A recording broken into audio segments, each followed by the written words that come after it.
Hello! Welcome back to my vlog! So for today's video, share ko nga sa inyo na last weekend, last Saturday, kami po ay nagpunta dito sa Pure Gold sa Triumph. Ito yung pinakamalapit na Pure Gold na medyo malaki sa lugar namin. Gusto ng mama ko na mag-grocery yung mga pamangkin ko, yung mga bata, at ganun din para sa storage. Mini storage lang ito, tapos ito yung kapatid ko, binibigay yung mga budget para sa mga bata. Ingit kayo, joke.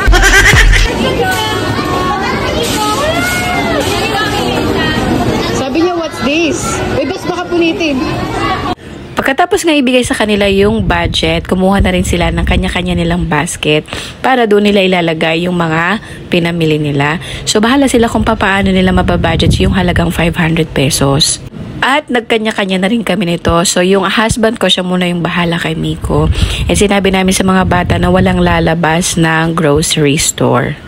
Pagkakuha nga namin ng cart, nag-umpisa muna kami ng kapatid ko dito sa mga delata kasi nga inisip namin ito talaga yung mga kailangan para doon sa storage namin. So bumili kami dyan ng delata, ng noodles, ng mga sachet na toyo, suka, patis at saka iba pa. Bumili din kami dyan ng pansit canton at saka mga ketchup. Tapos bumili rin kami dyan ng mga pangligo. Like yung shampoo, yung sabon. Hindi na kami bumili ng conditioner. Basta yung mga importante lang yung inuna namin dyan. Nakakatuwa nga kasi last year, yung mga bata lang yung binigyan ni mama ng budget. And now, para sa lahat na rin. Pero itong storage na ito ay parang tindahan. Dahil kung meron kang kukunin doon sa storage na yun ay kailangan mo siyang palitan.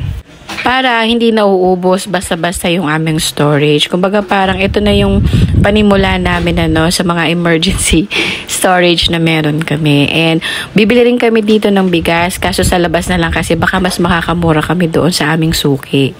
At isa pa, magtatag-ulan na rin kasi mas maganda yung meron kang imbak sa loob ng bahay kaysa yung palabas-labas kayo. Especially kapag may bagyo, Maliban pala sa bigas na bibili namin sa labas, ay bumili rin kami ng mga simple na pang medicine namin. Bumili kami ng Biogesic, Neosep, Alaxan, Mefenamic, tapos Amoxicillin. Bumili rin kami ng Band-Aid. So, meron naman kaming alcohol na rin. So, ito na yung moment of truth doon sa aming pag-grocery kasi titignan na dyan kung kasya ba yung 500 pesos nila or sumobra ba sila. Natutuwa nga ako habang pinapanood ko rin yung mga bata na to kasi naisip ko, kumbaga parang sa age nila na medyo bata pa sila ay tinuturuan na silang mag-budget ng kanilang pera. Kailangan nilang ma-sort out kung ano ba yung mga importante lang talaga na kakailanganin din nila sa school or kailangan nila kapag mag-i-snack lang sila. Pagkatapos ng mga bata na isalang yung kanilang mga na-grocery, ito na yung pang-storage namin. Sabi nga ng mga kapatid ko at saka ng mga pamangkin ko, ang saya-saya daw talaga mag-grocery. Kapag tumanda na talaga sila at naging nanay na sila o naging tatay na rin sila, sobrang mag-e-enjoy sila sa pag-grocery din. Pero syempre, dapat talaga mag-aral ng mabuti para naman may means tayo na magawa ang mga bagay na ito. O, ayan, yung kapatid ko napaka-pogi talaga. At patapos na nga kami dito sa aming pag-grocery, ayan, binayaran na namin kung magkano yung aming nagastos. Actually, bago kami mag-grocery, nag-meeting kami magkakapatid kung paano namin ibabudget yung binigay ni mama para sa amin. Kapag binibigyan tayo ng ganitong biyaya, ay wag naman natin sayangin. Dapat pinabudget natin mabuti at pinag-iisipan natin ng mabuti kung paano natin ito gagastusin. Ayan na, palabas na kami ng grocery store at sobrang saya talaga namin dyan. Kaya sa aming mama dear, maraming salamat talaga na kahit matatanda na kami, ginagawa mo pa rin ito para sa amin.